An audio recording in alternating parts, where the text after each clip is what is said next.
بسم اللہ الرحمن الرحیم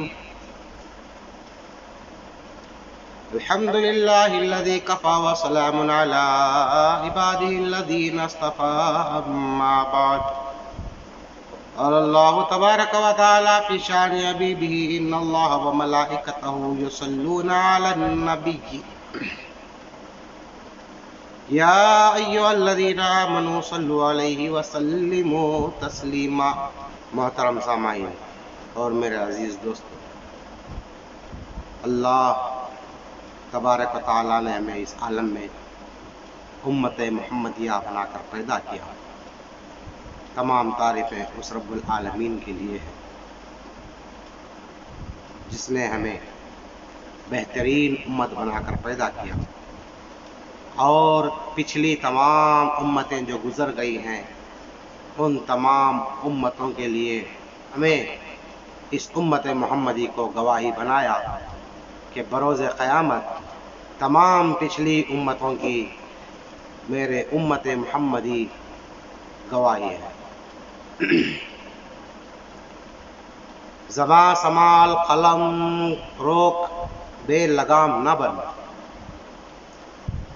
زباں سنبھال قلم روک بے لگام نہ بن، صحیح صراط پہ چل منکر امام نہ بن۔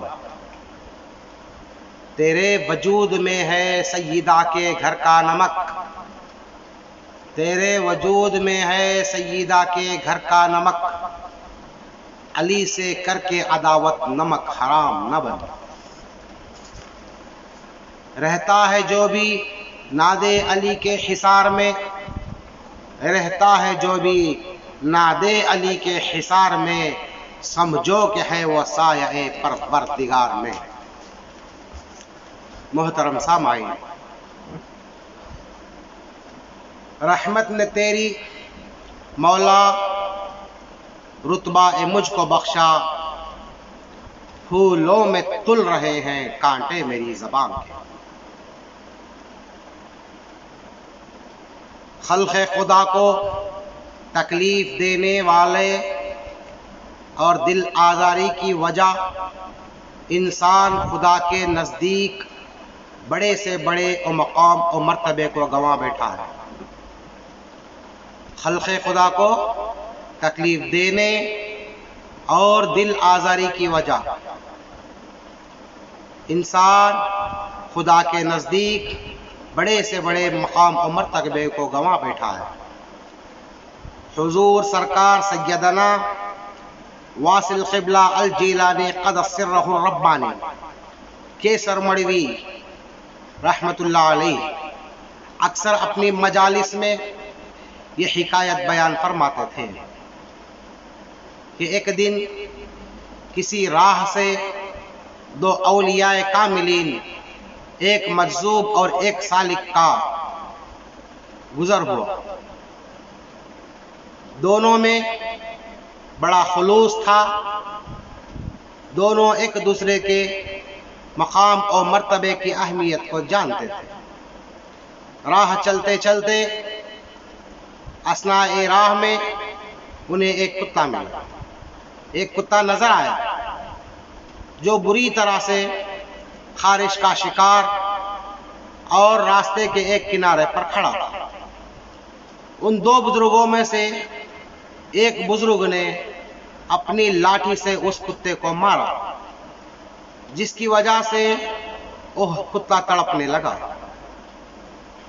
ان دونوں بزرگوں کو ایسی روحانی طاقت حاصل تھی کہ ہوا میں اور پانی میں برابر چلتے تھے، ہوا میں اور پانی میں برابر چلتے تھے، اور وہ اگر کسی بھی معاملے میں کوئی دعا کرتے تو بارگاہ الہی میں فوراً مقبول ہو جاتی تھی۔ اور وہ وہاں سے آگے گزر گئے۔ جب وہ اپنی منزل تک پہنچے تو وہاں سارے لوگ ان سے دعا کی درخواست کرنے لگے۔ جس بزرگ نے کتے کو مارا تھا ان کے لبوں پر الفاظ دعا نہیں آ رہے تھے، اور وہ زبان سے کہنا کچھ چاہتے تھے، زبان سے کچھ اور نکلتا تھا۔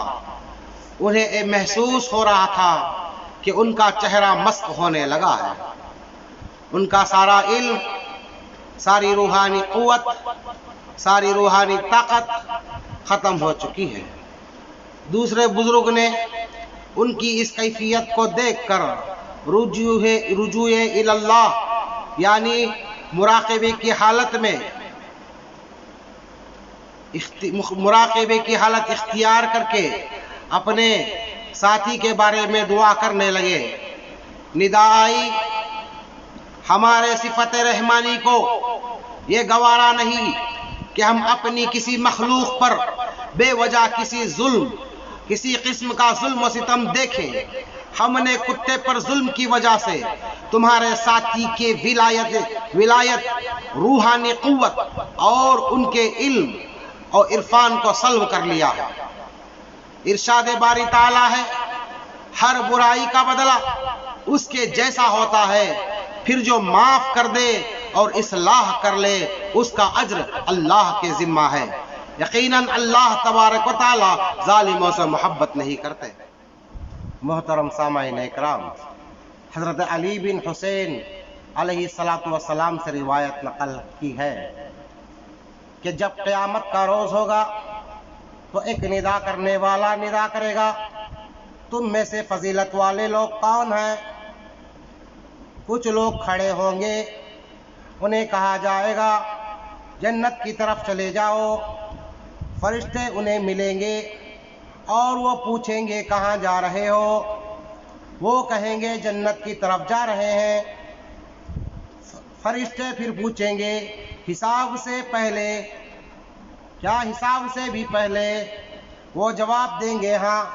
فرشتے پوچھیں گے تم کون ہو؟ وہ جواب دیں گے فضیلت والے۔ فرشتے پوچھیں گے تمہاری فضیلت کیا ہے؟ وہ فرمائیں گے جب ہمارے ساتھ جہالت کا رویہ اپنایا جاتا تو ہم حلم کا مظاہرہ کرتے، اور جب ہم پر ظلم کیا جاتا تو ہم صبر کرتے، جب ہم پر زیادتی کی جاتی تو ہم معاف کر دیتے۔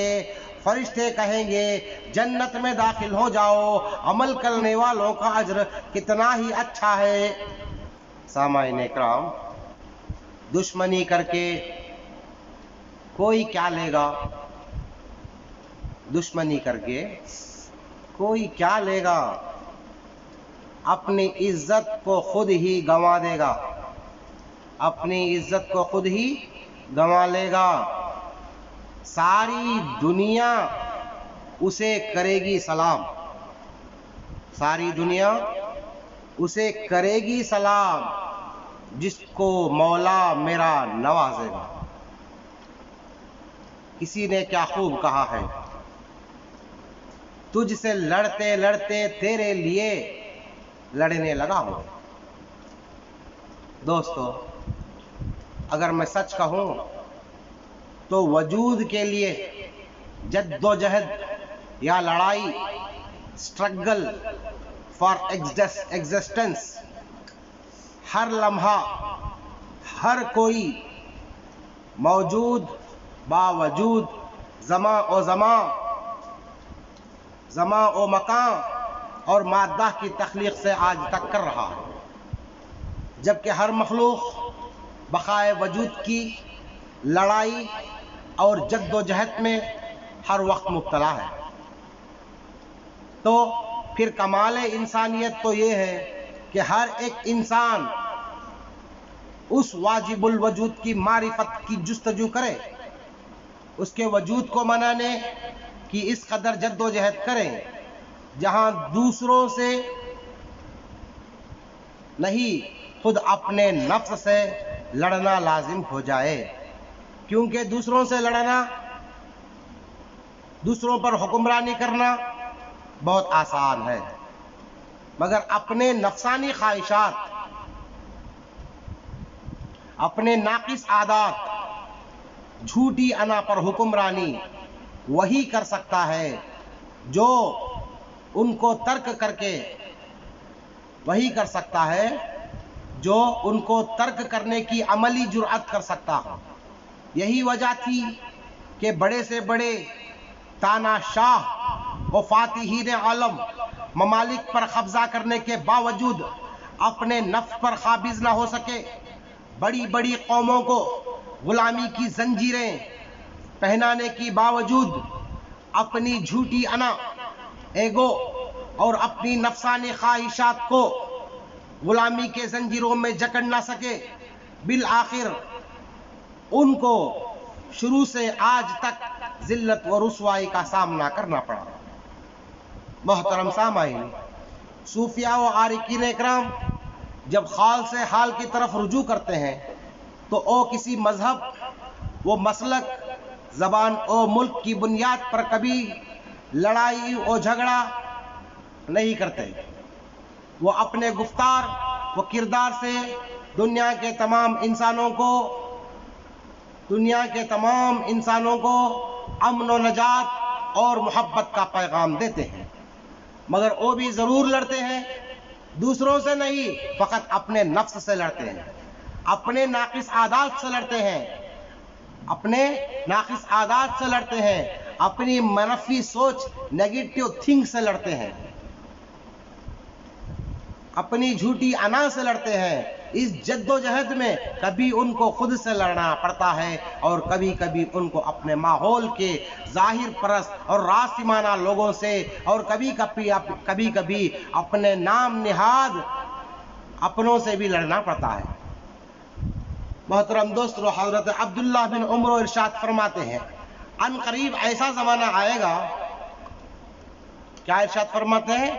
ان قریب ایک ایسا زمانہ آئے گا جن شیاطین کو حضرت سلیمان علیہ السلام نے باندھ رکھا تھا وہ کھل جائیں گے اور لوگوں کو دین کی تعلیم دینا شروع کر دیں گے، کیونکہ راہ عشق سے ناواقف لوگ جو اس عطے قلب و فہم سے نہیں سوچتے، جو مفت خور ملاؤں کے فریب اور ان کی سحر انگیزیوں سے باہر نہیں نکلنا چاہتے، اور جو بھی ملاؤں نے مذہب و مسلک کے نام پر من مانی و من گھڑت گمراہی پھیلا رکھی ہے، اس کے پیروکار یا اندھ بھگت بن جاتے ہیں۔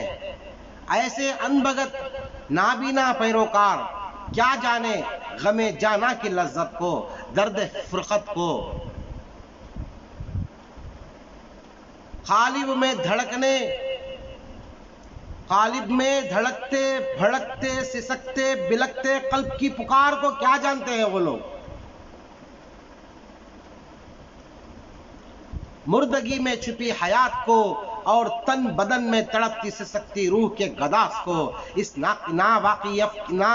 واقفیت کی بنیاد پر ملا کا مسلک، اس ناواقفیت کی بنیاد پر ملا کا مسلک اور ہے، صوفی کا مشرب اور ہے۔ اسی بات کی تشریح حضرت علامہ اقبال نے اپنے الفاظ میں اس طرح فرمائی، دل زندہ اور بیدار اگر ہو تو بتدریج بندے کو عطا کرتے ہیں چشم نگراں، اور احوال و مقامات پہ موقوف ہے سب کچھ، ہر لحظہ ہے سالک کا زمان اور مکان، اور الفاظ و معانی میں تفاوت نہیں لیکن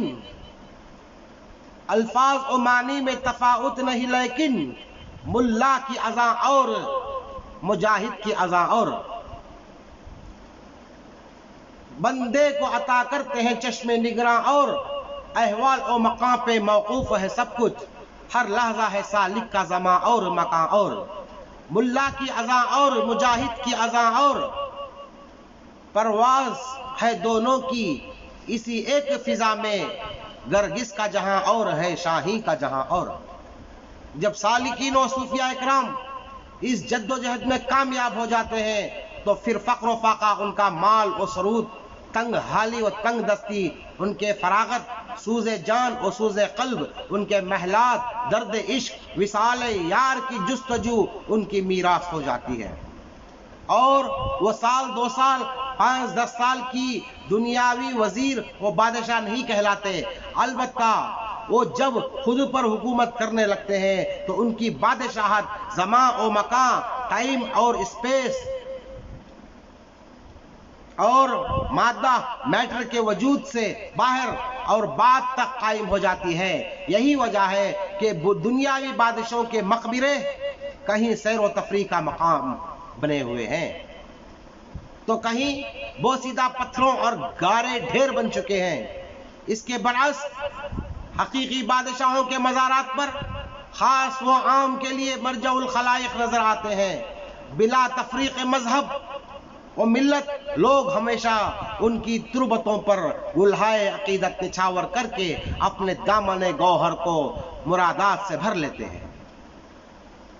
محترم دوستو، آج کے اس ماحول میں ہم مسلمانوں کے حالات پر اگر غور کریں تو یہ بات اچھی طرح سمجھ میں آ جاتی ہے کہ ہمیں حق پرستی سے محبت نہیں ہے، حق پرست علماء کرام سے محبت نہیں ہے۔ ہم اپنے خیالی زندگی، وہمی زندگی، غفلت والی زندگی گزار رہے ہیں۔ اسی لیے ہمیں چاہیے کہ ہم اپنے اخلاق کو درست کریں، اپنے عادات کو درست کریں اور اچھی اچھی صحبتوں میں بیٹھیں اور اللہ والوں سے رابطہ رکھیں اور عقل والوں سے ملیں اور جو تاریخ ہماری پہلے جو گزر چکی ہے اس تاریخ کے مقامات پر غور و فکر کریں اور آنے والی جو ہماری نسلیں ہیں ان کے لیے اس آج کے دور میں ہم کچھ ایسے پیغامات کو ان لوگوں تک پہنچائیں کہ ہو سکتا ہے کہ وہ آنے والی نسل رائے حق پر گامزن ہو جائے۔ اللہ تبارک و تعالیٰ سے دعا ہے اللہ ہمیں اور آپ کو، ان تمام سننے والوں کو، ان سننے کا اور عمل کرنے کا اچھا بدلہ عطا فرمائے۔ وما علینا الا البلاغ المبین۔